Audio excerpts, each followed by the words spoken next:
সেই সম্পর্কে আমার কোনো কিছুই জানা নেই।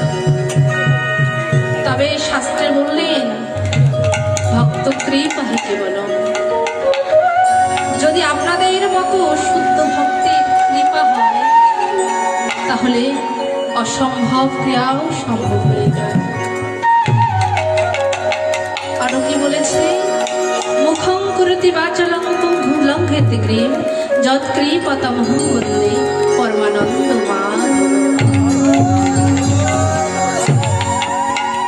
আর যদি মাধবের কৃপা হয় বোবাও কথা বলতে পারে, ওরাও পর্বত লঙ্ঘন করিতে পারে। আর আপনাদের মতো সত্য ভক্তের কৃপায় অসম্ভব ক্রিয়াও সম্ভব হয়ে যায়।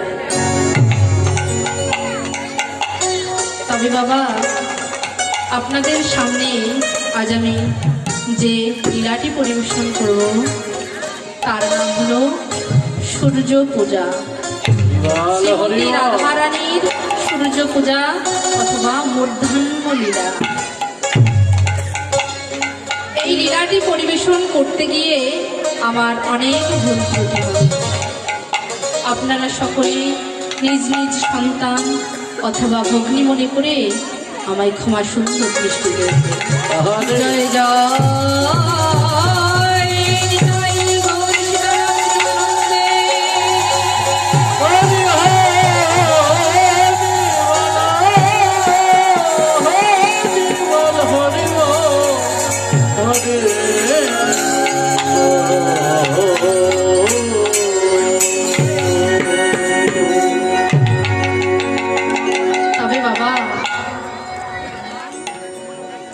চৈতন্য রূপদাস গোস্বামী বলেছিলেন, অনার্পিত চরিত্র চৌরা করুণা অবতীর্ণ কলহ। অনার্পিত, অনার্পিত অর্থ কি? যা কখনো অর্পণ করা হয়। চরিত্র চূড়া চিরকাল ধরে এমন এক সম্পদ যা কখনো অর্পণ করা হয়নি। এই কলিযুগে গৌরাঙ্গ মহাপ্রভু আমার অর্পণ করার জন্য এসেছে। অর্পণ আর সমর্পণ, ও বাবা, অর্পণ আর সমর্পণ দুটোর মধ্যে পার্থক্য আছে, তাই না? অর্পণ অর্থ কিছু দান করা, সমর্পণ অর্থ কিছু দান করা। তবে বাবা, স্বার্থ নিঃস্বার্থ ভাবে যে দান করা হয় তাকে সম্প্রদান বা সমর্পণ বলে। আর স্বার্থ ছাড়া যে দান করা হয় তাকে অর্পণ বলে। তাই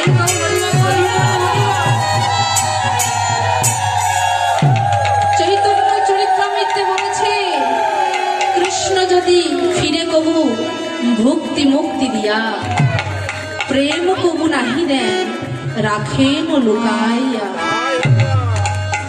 কৃষ্ণ যদি ফিরে তাহলে ভক্তি মুক্তি দিয়া। ভক্তি অর্থ কি? ভোগ। আর মুক্তি অর্থ মোক্ষ লাভ। আপনি যদি ভগবানের কাছে কামনা করেন, প্রভু আমাকে ভোগ দাও। ভোগ অর্থ কি? বাড়ি গাড়ি ভোগ করা, টাকা পয়সা ভোগ করা, এটাই তো ভোগ, তাই না? আর মুক্তি, মোক্ষ লাভ, ভগবানের কাছে গিয়ে থাকা, এটাই হলো মোক্ষ লাভ।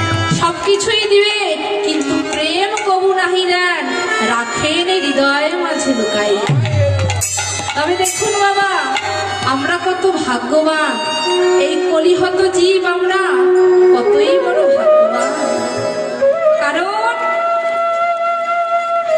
গৌরাঙ্গ মহাপ্রভুর এই কলিহত জীবের প্রতি যে এতই করুণা, তিনি তার প্রেমটাও এই কলিযুগে এসে দান করে দিলেন, এই কলিহত জীবের কাছে দান করে দিলেন।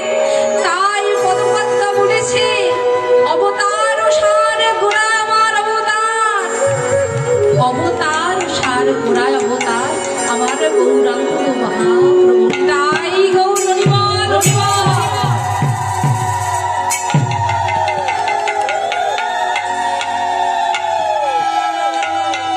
অন্যান্য যুগে ভগবান আবির্ভূত হয়েছেন, অধর্ম নাশ করেছেন, ধর্ম প্রতিষ্ঠা করেছেন, কিন্তু তিনি প্রেম কাউকে দান করেনি।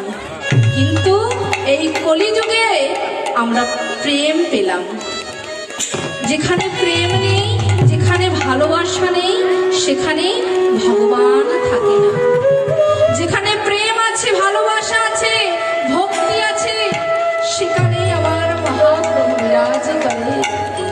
তবে বাবা, আমার মহাপ্রভু রাধা রানীর 3 যুগের ঋণ শোধ করিবার লাগি এই কলিযুগে গুরুরূপী হইয়া সবার আগেই জেগে উঠেছে। গুরুরূপী হইয়া সবার আগেই এসেছিলেন এই কলিহত জীবকে উদ্ধার করিবার লাগি। আর রাধা রানীর 3 যুগের প্রেম শোধ করিবার লাগি এই কলিহত জীবের দ্বারে দ্বারে হরের নাম, হরের নাম, হরের নামই কেবল কলহলস্থে মনস্থে মনস্থে গতিরদ রথা। গৌরাঙ্গ মহাপ্রভু আমার ভাই হৃদয়কে সঙ্গে নিয়ে কলিহত জীবের দ্বারে দ্বারে কত আঘাত সহ্য করে বলছে, ওরে কলির জি, এই নাম একবার কর, এই নাম ছাড়া তোদের গতি নয়। আজ আমার পদকর্তা কি করলে, আরে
ছিল